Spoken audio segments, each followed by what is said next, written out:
de sandeces y necedades en que se convirtió ya el final de esta conferencia, por si faltara, extraigo lo que aseguró Al-Azraqui. Dijo: el gobierno federal de México tiene cooptados a todos los medios de comunicación abiertos. Dijo: AMLO y Sheinbaum son la misma porquería. A lo que la moderadora, Mercedes Viana, agregó ya muy chistoreta en un español cubano: uno es más feo que la otra. Finalmente cerró su intervención diciendo: mi Atypical, Código Magenta de Ramón Alberto Garza y Latinus de Loret de Mola son los únicos que no permitimos que las mentiras de Sheinbaum se hagan realidad. Aquí me quedé pensando, si son mentiras, ¿cómo es que podrían hacerse realidad?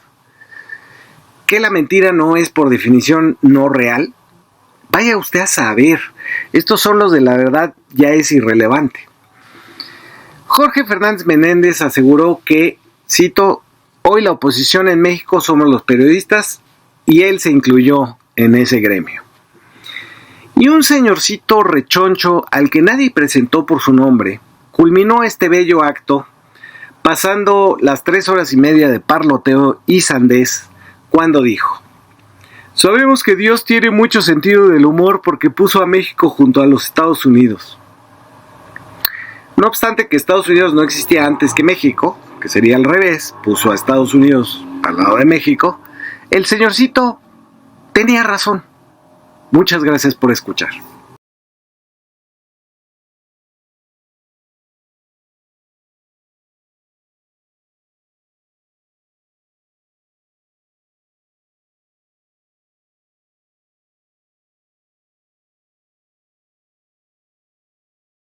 Hoy convoco a que construyamos el segundo piso de la transformación.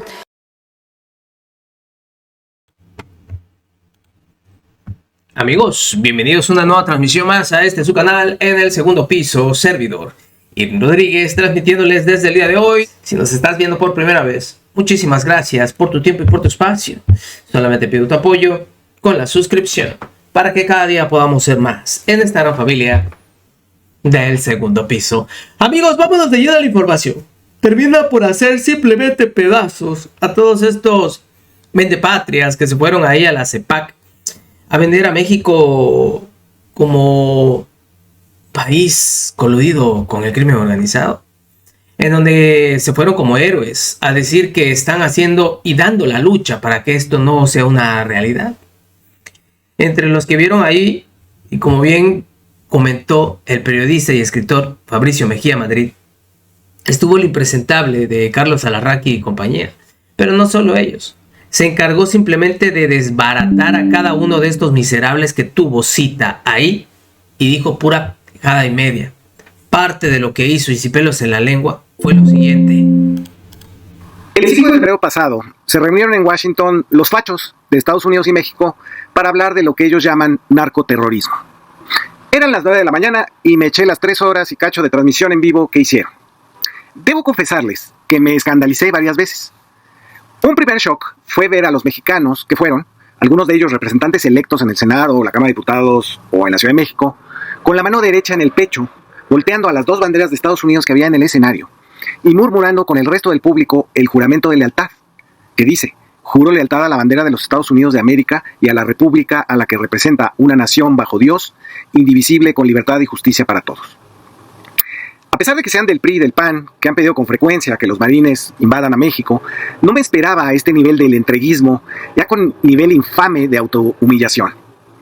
Estaban ahí denigrándose como mexicanos, gente como Federico Doring del PAN, Mario Cepeda Gastelum del PRI, Manuel Andrade del PRI, Raúl de Jesús Torres Guerrero del PAN, Juan Iván Peña Nader, que quiere hacer un partido para Trump en México, Rosy Orozco del PAN, pero también Beatriz Pajés y Al-Azraqui de Atypical, Jorge Fernández Menéndez, que acaba de firmar un libro con Julio Scherer Ibarra, implicados todos en una ceremonia donde se le jura lealtad a los Estados Unidos.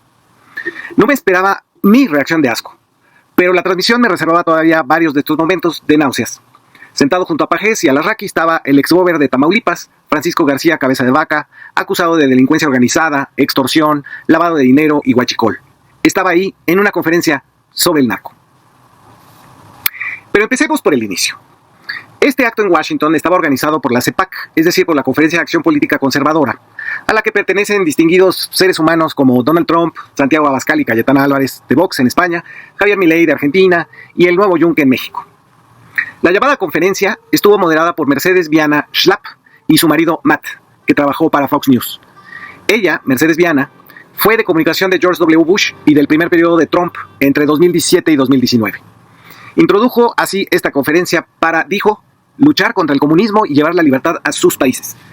A pesar de que el tema aparentemente era el llamado narcoterrorismo, a Schlapp le ganó la ideología de la ultraderecha y repitió su consigna de la Guerra Fría de exportar libertad a sus países, es decir, a los que no son Estados Unidos, que no es que esté muy boyante en el tema democrático, pero bueno, aunque quizás ahora para cualquier trumpista, el comunismo y el narcotráfico ya son la misma cosa.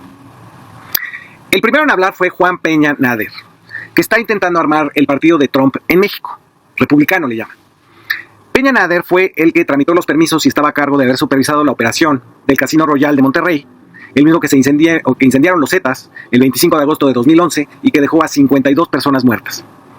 Peña Nader obtuvo la licencia de ese y otros casinos para la empresa Simsa, aprovechando que tenía un puesto en la Secretaría de Gobernación en el siniestro sexenio de Felipe Calderón, que le permitió extorsionar a los casineros a cambio de que la Dirección de Juegos y Sorteos les entregara permisos llamados espejo, porque eran falsificaciones de los originales.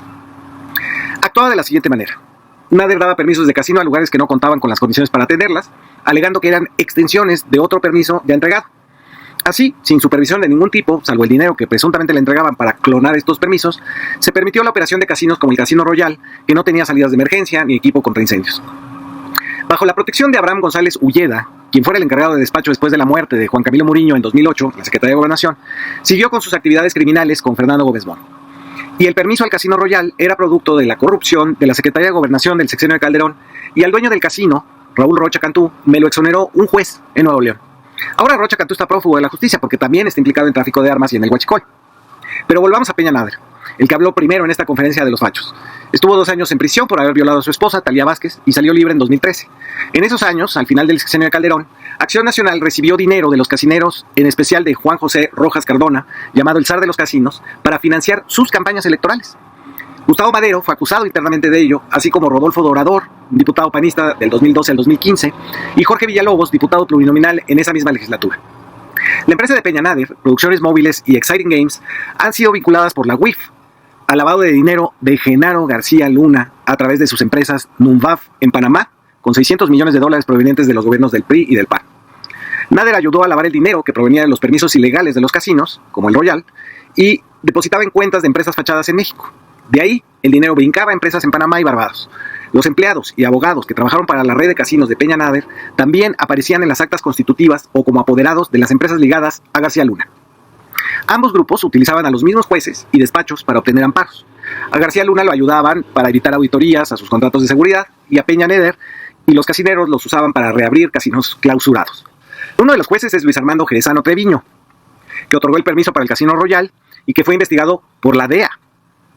Los despachos de abogados que gestionaban los permisos de clonación de casinos eran los mismos que defendían los intereses inmobiliarios de García Luna y sus socios.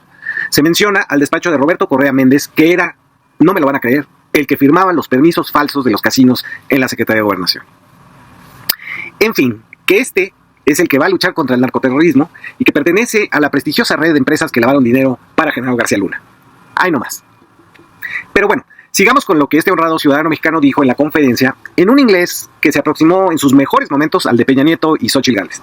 Lo que Peña Nader pudo expresar es que él cree que en Nuevo León hay una clase media que está alineada, así dijo, con Estados Unidos y que él quiere que las nuevas generaciones tengan una mentalidad NAFTA, es decir, el Tratado de Libre Comercio. No comments. Pero me estaba reservada otra náusea de esa mañana y fue la intervención del supuesto diputado votado por los migrantes mexicanos en Estados Unidos para la Ciudad de México, Raúl de Jesús Torres Guerrero, que sin más pasó a asegurar cosas que no podría asegurar en México sin recibir un abucheo. Por ejemplo, que el 86% del territorio mexicano está en manos y es controlado por los cárteles de las drogas. Que la inflación del primer año de Trump se debe a que se han gastado mucho dinero en mantener segura la frontera con México. Que los cárteles financian al régimen de México y a Morena. Y que, por supuesto, AMLO es el responsable. Él no fue a hablar a nombre de los migrantes ni de la Cámara de Diputados del DF, sino a nombre del PAN. Lo dijo así claramente y propuso 2 cosas. Una, que se vuelva al Plan Mérida, es decir, que permitió que entraran más de 2,000 armas a México con Rápido y Furioso y que al final se les perdieron. Aseguró sin que le temblara el párpado izquierdo que hay 5,000 autoridades de Morena vinculadas a los cárteles, que los jueces que elegimos son narcos, que la propuesta de reforma electoral solo beneficia a los narcos.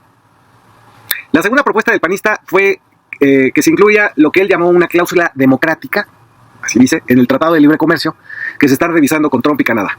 Según él, debe disolverse el tratado si el gobierno de México tiene vínculos con el crimen organizado. No dijo por qué no contemplaría su propuesta que el gobierno de los Estados Unidos o el de Canadá tuvieran vínculos con el crimen organizado. Solo sería México el culpable. Ya envalentonado por este migrante panista, Peña Nader dijo tener una encuesta en la que el 70% del norte del país y del Bajío está a favor de una intervención militar de Estados Unidos en mi país.